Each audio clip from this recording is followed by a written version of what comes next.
صل على سيدنا ومولانا محمد وعلى سيدنا علي وسيدتنا فاطمة وسيدتنا زينب وسيدنا حسن وسيدنا حسين.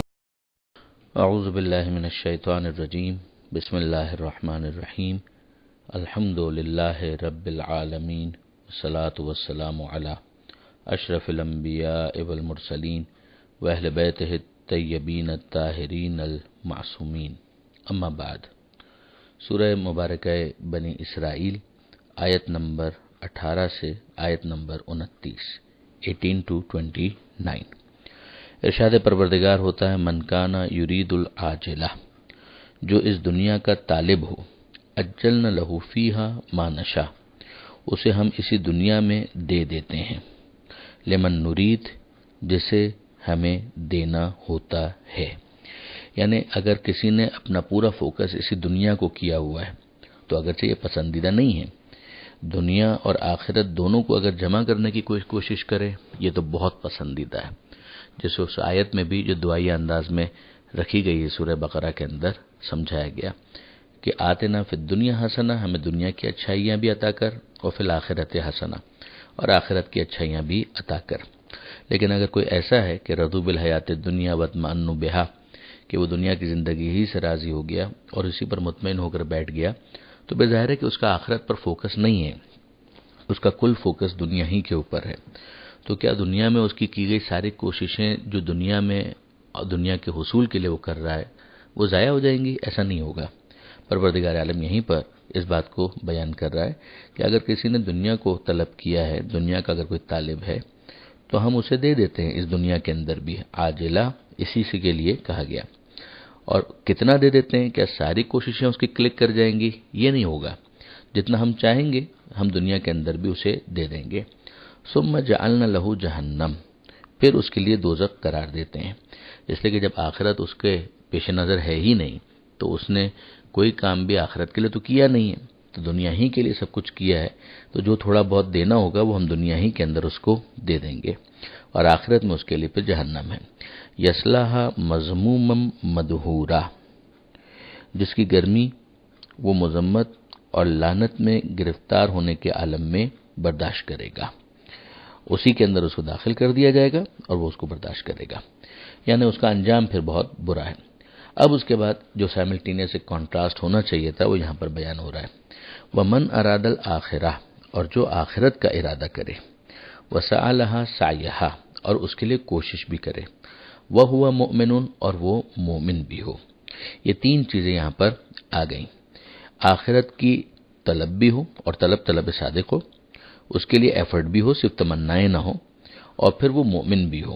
یعنی قربتاً اللہ وہ کام انجام دے رہا ہے اللہ کو مانتے ہوئے، جو عقائد ہیں اس کے درست ہیں. فَأُولَئِكَ كَانَ سَعْيُهُمْ مَشْكُورًا، تو یہ وہ افراد ہیں کہ جن کی قدردانی کی جائے گی، ان کی کوششیں قابل تعریف ہیں. كُلًّا نُمِدُّ هَؤُلَاءِ وَهَؤُلَاءِ مِنْ عَطَاءِ رَبِّكَ، یہ دونوں کے دونوں، یعنی جو صرف دنیا کو فوکس کیے ہوئے ہیں اور جنہوں نے آخرت کو فوکس کیا ہے، ان دونوں کے لیے یہ بات کہی جا رہی ہے کہ ان کو ہم مدد پہنچاتے ہیں اس دنیا کے اندر. جو پروردگار عالم کی رحمانیت ہے، ربوبیت ہے، اس کا پالنہار ہونا ہے، اس کا تقاضا یہی ہے کہ پروردگار عالم اس دنیا کے اندر انسانوں کی کوششوں کو ثمربار کرنے کے لیے ان کو توفیقات عطا کرے. اگر ایک شخص خدا کو نہیں مانتا اور اس کے نتیجے میں اس دنیا میں اس کی کوئی کوشش بھی کلک نہ کرے تو وہ اگلے منٹ ہی مسلمان بھی بن جائے گا اور مومن بھی بن جائے گا، مگر پھر اس کا امتحان تو نہ ہوا.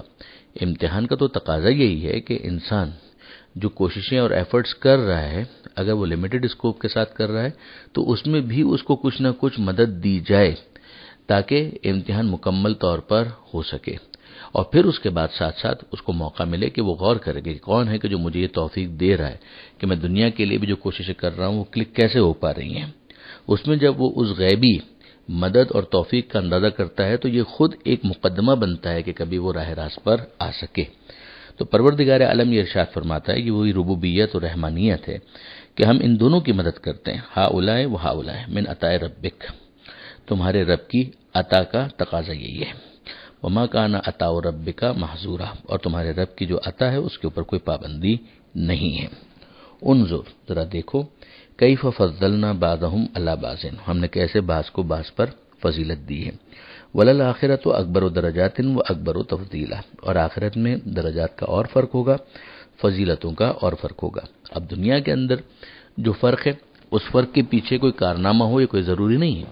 اگر کسی امیر کے گھر میں کوئی پیدا ہو گیا تو ظاہر ہے کہ وہ پیدائشی دولت مند ہے، اور اگر مثال کے طور پر کسی غریب کے گھر میں کوئی پیدا ہوا تو وہ پیدائشی غریب ہے۔ اس دنیا کے اندر بہت سے فرق ہمیں ایسے نظر آتے ہیں کہ جس کے لیے کوئی ضروری نہیں ہے کہ کوئی کارنامہ پیچھے موجود ہو، لیکن جو آخرت کے اندر انسان نے فضیلتیں اور درجات حاصل کرنے ہیں اس کے لیے تو دنیا مزرعۃ الآخرہ، دنیا آخرت کی کھیتی ہے، یہاں پر محنت کرو تاکہ وہاں پر کاشت کرو اور وہاں پر اس کا ثمر اور اس کا پھل حاصل کرو۔ اس درجات کے فرق اور فضیلتوں کے فرق کی بنیاد یہاں کی پرفارمنس ہوگی۔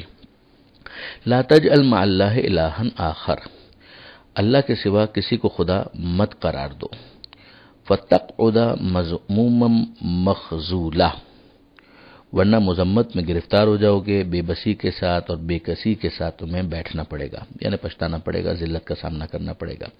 شرک کا نتیجہ ذلت ہے، شرک کا نتیجہ مذمت ہے، شرک کا نتیجہ بے بسی اور بے کسی ہے۔ یہ ایک حکم آ گیا۔ اب اسی حکم کو ایک دوسرے انداز سے بیان کرتے ہوئے والدین کی عظمت کو سمجھایا جا رہا ہے۔ وَقَضَىٰ رَبُّكَ، اور تمہارے رب کا یہ فیصلہ ہے، أَن لَا تَعْبُدُوا إِلَّا إِيَّاهُ، کہ عبادت نہیں کرنا مگر صرف اور صرف اللہ کی۔ وَبِالْوَالِدَيْنِ إِحْسَانًا، اور والدین کے ساتھ حسن سلوک سے پیش آؤ، اچھا سلوک کرو۔ یہاں پر ایک چیز سمجھا دی گئی کہ اللہ کے ساتھ شریک نہیں قرار دینا، عبادت سے اسی کی کرنی ہے، اور ساتھ ہی ساتھ یہ بھی سمجھا دیا گیا کہ عظمت کا مطلب عبادت نہیں ہوتا۔ عبادت ایک بالکل الگ فنومینا ہے کہ جس کے اندر کوئی عمل اس ارادے سے کیا جائے کہ جس کے لیے وہ عمل کیا جا رہا ہے اس کو وہ خدا مانتا ہے، اس کے اظہار کے لیے۔ اور والدین کے ساتھ حسن سلوک، یہ خود بتا رہا ہے کہ پروردگار عالم والدین کی عبادت نہیں چاہتا، والدین کے ساتھ اچھا سلوک چاہتا ہے، احترام چاہتا ہے، محبت چاہتا ہے۔ تو اسلام بدتمیزی کا دین نہیں ہے، اسلام عظمت اور احترام سکھاتا ہے، عبادت کو صرف اور صرف وہ خدا سے مخصوص قرار دیتا ہے۔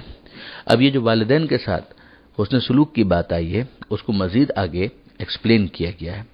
اما یبلغن عندک الکبر احدہما، اگر ان میں سے ایک یا دونوں، او کلاہما، سنے بزرگی کو پہنچ جائیں، بوڑھے ہو جائیں، فلا تقل لہما اف، تو خبردار انہیں اف بھی نہ کہنا، ولا تنہرہما، نہ ان کو جھڑکنا، وقل لہما قولا کریما، اور ان سے اچھے انداز سے بات کرنا، میٹھے انداز سے، محبت بھرے انداز سے بات کرنا۔ ظاہر ہے کہ خاص طور پر جب ایک انسان بڑھاپے کا شکار ہو جائے تو پھر اس کے اندر چڑچڑاپن بھی آ جاتا ہے، ممکن ہے کہ بات بے بات وہ ناراضی کا اظہار کر رہا ہو۔ تو انسان جو اولاد ہے اس کی ذمہ داری یہ ہے کہ اس موقع پر اس کو وہ برداشت کرے، اس کے اندر ایک صبر، ایک تحمل ہونا چاہیے، ٹالرنس اس کے اندر ہونی چاہیے کہ یہ میرے ماں باپ ہیں، تو اگر کوئی ایسی بات کہہ بھی رہے ہیں کہ جو نامناسب بھی ہے تو بھی ان کے سامنے اف بھی نہ کرے۔ اف کا مطلب یہ ہے کہ انسان جو اندر انریسٹ فیل کر رہا ہے اس کو اس نے ایکسپریس کیا اس لفظ کے ذریعے سے۔ بعض روایتوں کے اندر آیا ہے کہ ناراضی کے اظہار کے لیے یا ناراحتی کے اظہار کے لیے اگر اف سے بھی کوئی چھوٹا لفظ ہوتا تو پروردگار عالم اس کو استعمال کرتا۔ وَاخْفِضْ لَهُمَا جَنَاحَ الذُّلِّ، اور اپنے بازوؤں کو ان کے سامنے تذلل کے ساتھ جھکائے رکھو، یعنی جس طریقے سے ایک سبارڈینیٹ، جس طرح سے ایک نوکر کھڑا ہوتا ہے مالک کے سامنے، اسی طریقے سے والدین کے سامنے انتہائی خاکساری کے ساتھ، انکساری کے ساتھ بیہیو کرو، کھڑے رہو۔ جس طرح سے آپ دیکھتے ہیں کہ ڈرائیور دروازہ کھولتا ہے گاڑی کا اپنے مالک کے لیے، اسی طریقے سے بیٹا ہے تو وہ یہ کام کرے۔ اسی طریقے سے اگر کبھی راستہ چلنے کی باری آئے تو جس طرح سے ایک پروٹوکول آفیسر چلتا ہے اپنے مالک کے لیے، اسی طریقے سے یہ بھی چلے، اور اپنے والدین کو ایک رسپیکٹ شو کرے کہ وہ اپنے والدین کو آنر کر رہا ہے۔ اس کے اظہار کا اس سے بہت فائدہ ہوگا۔ والدین جو ویسے ہی اپنی دعاؤں میں اپنی اولاد کو نہیں بھولتے، اگر اس طرح کا انداز اختیار کیا جائے تو آپ اندازہ کیجئے کہ پھر والدین کی دعا کتنی زیادہ بڑھ جائے گی ایسی اولاد کے لیے۔ وقل، اور تم اپنے ماں باپ کے لیے دعا مانگو، رب ارحمہما کما ربیانی صغیرا، اے پروردگار ان پر رحم فرما جس طرح سے انہوں نے مجھے بچپن میں پالا پوسا، میری پرورش کی۔ پھر اس کے بعد جو آیت ہے اس میں ارشاد ہوتا ہے ربکم اعلم بما فی نفوسکم، تمہارا پروردگار تمہارے دلوں میں جو کچھ ہے اس سے خوب واقف ہے. ان تکونوا صالحین، اگر تم صالح ہو، اچھے ہو، فإنہ کان للأوابین غفورا، تو وہ لو لگانے والوں کے لیے مغفرت کرنے والا ہے، بخشنے والا ہے. یعنی کئی دفعہ ایسا ہو سکتا ہے کہ غلطی جو ہے والدین کی ہو، اولاد کی غلطی بھی نہ ہو، اور پھر بھی وہ خواہ ناراض ہو رہے ہیں. کسی لگائی بجھائی کرنے والے کی بات سننے کے بعد وہ اس طرح کا ایک رویہ اختیار کریں کہ جو اولاد کے لیے تکلیف دہ ہو، اور وہ واقعاً دل سے ان کی خدمت کرنا چاہتا ہو، لیکن بہرحال ان کی اس ناراضی کے باوجود بھی اولاد کو یہ حق نہیں ہے کہ وہ کوئی ایسی بات کریں کہ جس کے نتیجے میں والدین کو تکلیف ہو. تو پھر یہاں پر یہ کہا جا رہا ہے کہ تمہارے دل میں جو ہے وہ خدا جانتا ہے، اگر تم صالح ہو تو ٹھیک ہے، پھر اگر والدین ناراضی کا اظہار بھی کر رہے ہیں تو تم پر کوئی وبال نہیں ہے، اور پروردگار عالم لو لگانے والوں کی مغفرت کرتا ہے یعنی بخشتا ہے، تو تم فکر مت کرو. اب یہاں پر شرک سے روکنے کے بعد، عبادت کو خدا سے خاص کرنے کے بعد، اور والدین کے حوالے سے گائیڈ لائن دینے کے بعد بات کو مزید آگے بڑھایا گیا. وآت ذی القربى حقہ، اور جو تمہارے قرابت دار ہیں ان کا حق انہیں دے دو. اب ظاہر ہے کہ تمہارے قرابت دار کا لفظ یہاں پر نہیں ہے، قرابت دار جو رشتہ دار ہیں ان کا حق ان کو دے دو. تو ایک ذہن میں یہ آتا ہے کہ ظاہر ہے کہ جو خونی رشتہ دار ہیں ان کی بات ہو رہی ہے، بھائیوں کی بات ہو رہی ہے، بہنوں کی بات ہو رہی ہے، دوسرے رشتہ داروں کی بات ہو رہی ہے. اور ایک اس کا مطلب یہ بھی کہا گیا کہ جو خود نبی کے رشتہ دار ہیں ان کا حق ان کو دے دو. یعنی اب اس کے ذریعے سے علماء نے ایون خمس کے اوپر بھی دلیل قائم کی ہے، اور دیگر بہت ساری چیزیں جو سادات کے حوالے سے دوسرے افراد کی ذمہ داری بنتی ہے کہ یہ قرابت داری جو پیغمبر اکرم صلی اللہ علیہ وآلہ وسلم کے ساتھ ان کی ہے اس کا خیال رکھا جائے. اور اس کا اعلیٰ ترین مصداق تو بظاہر ہے کہ پنجتن بنیں گے، اہل بیت بنیں گے، اور خود پیغمبر اکرم صلی اللہ علیہ وآلہ وسلم وہ بھی چونکہ اس کے ایڈریسی ہیں، لہذا یہ ملتا ہے. اور خود برادران اہل سنت کی تفاسیر کے اندر بھی علامہ جلال الدین سیوطی نے تفسیر در منصور کے اندر اس کو نقل کیا ہے کہ پیغمبر اکرم نے اس آیت کے نازل ہونے کے بعد فدق جناب خاتون جنت حضرت فاطمہ زہرا سلام اللہ علیہا کو ہدیہ کیا، ہبہ کیا، اور جناب خدیجہ سلام اللہ علیہا کے احسانات کو یاد کرتے ہوئے اس کو جناب سیدہ کو گفٹ کیا. وآت ذی القربى حقہ والمسکین وابن السبیل، مسکین کا حق دے دو اور ابن سبیل اس کا بھی حق دے دو. مسکین جو فقر کے اندر محتاج ہو جائے، پریشان ہو جائے، مالی اعتبار سے تنگ دست ہے، سال بھر کا خرچہ جس کے پاس نہیں ہے. وابن السبیل یعنی وہ مسافر جو مسافرت کے عالم میں تنگ دست ہو گیا ہے، اس کے اندر پریشانی کا اس کو سامنا کرنا پڑ رہا ہے. ولا تبذر تبذیرا، اور خبردار دیکھو بے جا خرچ مت کرو. ایک ہوتا ہے اسراف کہ جہاں پر خرچ کرنا اصل کے اعتبار سے برا نہیں تھا، مثلا شادی کے لیے خرچ کرنا ٹھیک ہے، مگر حد سے زیادہ خرچ کرنا اس کو کہا جائے گا اسراف، فضول خرچی. اور ایک ہے تبذیر جس کے لیے کہا گیا کہ یہ بے جا خرچ کرنا ہے، یعنی پیسے کو ضائع کرنا ہے، گناہ کے کاموں میں استعمال کرنا ہے، یا مثلا ویسے ہی کوئی اپنے پیسے کو پھینکنا شروع کر دے تو یہ تبذیر کہلائے گا. ان المبذرین کانوا اخوان الشیاطین، یقیناً تبذیر کرنے والے یعنی بے جا خرچ کرنے والے یہ شیاطین کے بھائی ہیں. وکان الشیطان لربہ کفورا، اور شیطان بڑا ناشکرا ہے اپنے پروردگار کا. وَإِمَّا تُعْرِضَنَّ عَنْهُمُ ابْتِغَاءَ رَحْمَةٍ مِّن رَّبِّكَ، اور اگر تم ان کی طرف سے بے توجہی اختیار کرنا چاہو اپنے پروردگار کی رحمت کی طلب میں، ترجوہا جس کے تم امیدوار ہو، فقل لہم قولا میسورا، تو ان سے نرم انداز میں گفتگو کرو. یعنی یہ ہو سکتا ہے کہ انسان خدمت کرنا چاہتا ہے رشتہ داروں کی، انہیں کچھ دینا چاہتا ہے مگر اس کو گنجائش نہیں ہے. تو گنجائش نہیں ہے تو ایک تو یہ ہے کہ انسان بے رخی کے ساتھ منہ پھیر لے، انتہائی سختی کے ساتھ، تندی کے ساتھ منہ پھیر لے. اور ایک یہ ہے کہ نہیں، مسکراتے ہوئے اچھے انداز سے حوصلہ دیتے ہوئے اللہ پر بھروسہ کرنے کی نصیحت کرتے ہوئے کہے کہ نہیں، اگر اللہ نے مجھے مزید دیا تو میں آپ کی ہیلپ کروں گا، اس وقت میرے پاس گنجائش نہیں ہے، اس لیے میں آپ سے معذرت چاہتا ہوں. تو اس کی ایک ہمت بھی بندھے گی اور اس کا جو رویہ ہے اسے منفی نہیں لیا جائے گا. یہ یہاں پر سمجھایا جا رہا ہے. اس کے بعد جو آیت ہے اور آخری آیت ہے یہ اس صفحے کی، اس میں ارشاد ہو رہا ہے ایک بیلنس، ایک اعتدال، کہ انسان جو خرچ کرتا ہے ایون خدا کی راہ میں جو خرچ کرتا ہے اس کے اندر بھی وہ ایک بیلنس رکھے. یعنی ہم جانتے ہیں کہ عام طور پر تو انسان بخل کا مرض جو ہے وہ اسے روکتا ہے کہ انسان خدا کی راہ میں خرچ کرے، مگر کبھی ایسا ہو جائے کہ انسان خدا کی راہ میں خرچ کرتے ہوئے بالکل اس ایکسٹریم پر نہ چلا جائے کہ اپنے پاس کچھ بھی نہ بچے. ایمرجنسی سچویشنز کے معاملات الگ ہوتے ہیں، لیکن روٹین میں جب انسان خیرات کرنا چاہے تو ذہن میں رکھے کہ وَلَا تَجْعَلْ يَدَكَ مَغْلُولَةً، اور نہ رکھو اپنے ہاتھ کو بندھا ہوا اپنی گردن سے، إِلَىٰ عُنُقِكَ وَلَا تَبْسُطْهَا كُلَّ الْبَسْطِ، اور نہ اسے بالکل پھیلا ہی دو. فتقعد ملوما محسورا، کہ اس صورت میں لعنت اور ملامت میں گرفتار بیٹھو گے، رنج و غم اور پریشانی کے ساتھ.